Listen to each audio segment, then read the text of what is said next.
Hello, warriors. Before I get into the nuts and bolts of this presentation, I want to clarify the opinions, ideas, suggestions, etc. expressed in this presentation are not necessarily all those shared by or approved by Wellness for Warriors or Cox Health, Springfield, Missouri.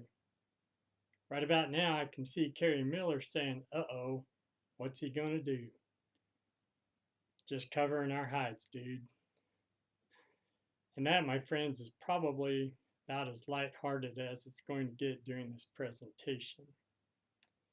Originally, I'd planned to present a lighthearted video today, but that was before I learned of the suicide of John Mondello, a 23-year-old EMT with the New York City Fire Department.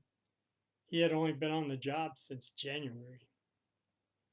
I can't begin to express the sadness and how deep it breaks my heart when I hear of first responders who have taken their own life.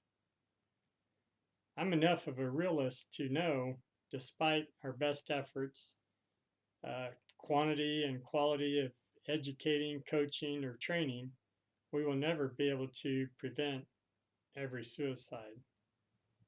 But I have to wonder, are we doing enough to provide adequate information, support, and or a safe place for our community's first responders to feel secure enough to share their deepest, darkest feelings, concerns, their raw, undiluted emotions? To all veteran first responders, especially those in positions of leadership, air care, EMS, EMTs, firefighters, healthcare, law enforcement, military, paramedics, in particular, those like me who have been blessed with a natural capacity for resilience. We are the minority. This is not the case for most first responders or those who care for them. It is no longer necessary to say, press on to ourselves or anyone else without addressing the traumas that we and our people regularly get a front row seat to. The days of saying suck it up or pretending it's not affecting you, saying it's just part of the job or it's what I do, are no longer necessary. Study after study has shown, and I have an example here of one such study of the effects of stress and repeated traumas for first responders. This is compliments of Johns Hopkins Hospital University and all their communities. The stressors and traumas brought on by COVID-19 are different from the typical stressors and traumas that first responders encounter. Because this crisis, like others, puts healthcare workers directly in harm's way, this one is a little different because they can take it home. They're at risk of infection, as well as a multitude of other issues. Even greater is the risk for emotional distress and psychological injury right now, which research tells us are many times more common than physical harm.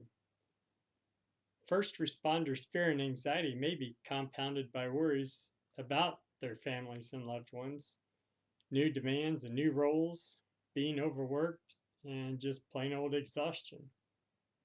They may be even further exacerbated by frustration and anger about limited supplies of PPEs and perceived inequalities in distribution. Thankfully, I don't believe we have that problem here in Springfield, Missouri. If we do, it's not real widespread. At any rate, unaddressed and unsupported, these psychological traumas can have dire short-term and long-term consequences. Individual first responders, well, I would venture to say all or parts of entire agencies, departments, and healthcare systems are experiencing acute stress reactions right now. Feelings of shock, confusion, panic, inadequacy. People are having difficulty sleeping and experiencing various types of depression. All of this can lead to emotional exhaustion and maladaptive coping, decreased ability to function and perform jobs at or near optimum levels. Undoubtedly, if it hasn't already begun to happen, absenteeism will increase, which could threaten the ability of some organizations to maintain their workforce and deliver quality community and patient centered care. In the long range, psychological trauma can lead to a host of issues: chronic burnout, dropping out, PTSD, worsening of existing or pre existing mental health conditions, and suicide.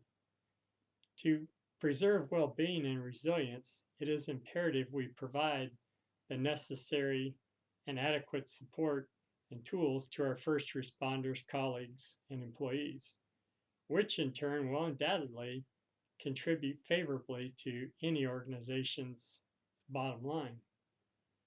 It is with sincerest hope and prayers, if your agency or organization has not already done so, that they will put into place as quickly as possible ways and means to provide adequate and quality resources which support our community's most vital resource, our first responders. Now, for a quick recap. Again, our deepest sympathies and condolences to the family and friends of John Mondello, as well as the New York City Fire Department and first responders everywhere.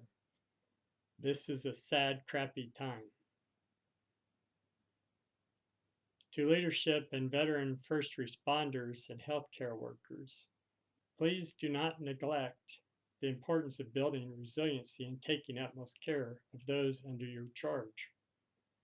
To all first responders and healthcare workers, please do not underestimate the power of exposure to repeated traumas. Unless you are not human, if they haven't already taken a toll on you, it's just a matter of time before they do.